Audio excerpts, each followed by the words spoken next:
Gentleman's recognized for 4 minutes. Thank you, Mr. Speaker. Mr. Speaker, we have a problem here.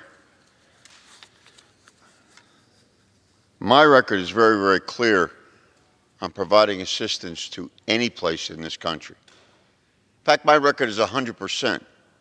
So I have some credibility to come to the floor to discuss this with my friend from Florida.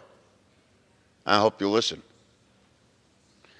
My heart goes out to those impacted by Hurricanes Harvey, Irma, and Maria the past several weeks. I'm committed to providing for federal response and recovery. I was pleased to support aid to those affected by Harvey and Irma and will continue to do so. We urgently need to deliver relief and assistance to those currently impacted by Hurricane Maria and in the U.S. Virgin Islands and Puerto Rico, where the entire island has lost power and many are without water. However, this bill today does not provide that needed relief. Let's be clear. We in New Jersey are not some Johnny-come-lately on disaster tax relief. This is not a question of you got yours and I want mine. We've been working on disaster tax issues since 2012, based in part of how we addressed helping victims of Hurricane Katrina more than a decade ago. Let me remind you, Hurricane Sandy devastated the northeastern United States in 2012, lost 233 lives, causing $75 billion in damages. At the time, it was the costliest storm after Hurricane Katrina. While Congress until then had routinely provided tax relief to communities in the wake of our worst storms, tax relief I'm talking about, Katrina, Rita, Wilma, victims of Hurricane Sandy did not receive the same treatment. In fact, we had to wait 3 months. We just did it in 3 days. We seem to have short memories. 179 Republicans in this body and 36 senators voted against aid to victims of Hurricane Sandy in 2013. That many. And today, those same members ask us to support not only aid for Hurricanes Harvey and Irma, but tax relief provisions which they never even considered after Hurricane Sandy.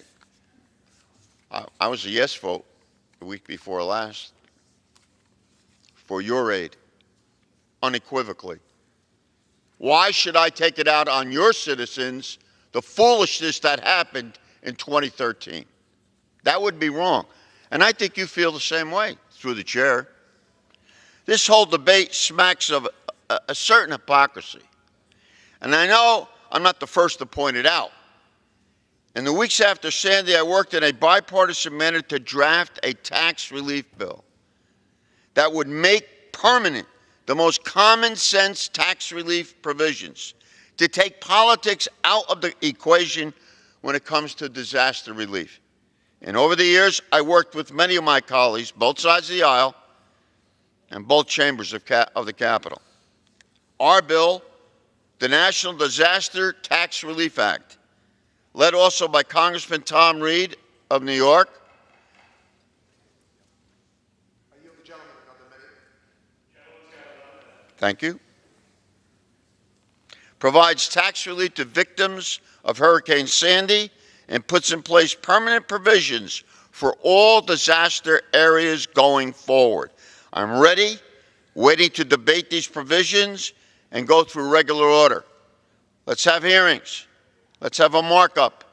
Let's have regular order on something that should be as non-controversial as helping those in need. But instead of taking a bipartisan approach, some of the majority have chosen to sneak in a few provisions taken from our bill and tack them on to an unrelated aviation bill.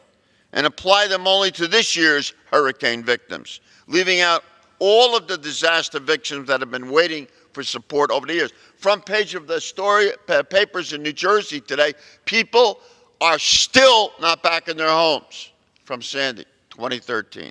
That's not fair. It's not the American way. The specific provisions Republican leadership put in from our bill include bigger than usual property Another 30 seconds. Speaker. Thank you. Bigger than usual property casualty loss deductions, penalty-free retirement withdrawals. You may smile, but think about those people who are out of their homes since 2013. That's no laughing. That's no laughing matter, Mr. Chairman. An increased threshold for charitable giving, a tax credit for impacted employers, and flexibility in applying for the earned income tax credit and child tax credit. I would note that Puerto Ricans, despite being American citizens, are ineligible for the earned income tax credit. And I have a bill to correct this. The gentleman from Massachusetts reserves. Thank you, The Mr. chair Chairman. recognizes Thank you, the Mr. gentleman Speaker, from for your Florida. courtesies. Mr. Speaker,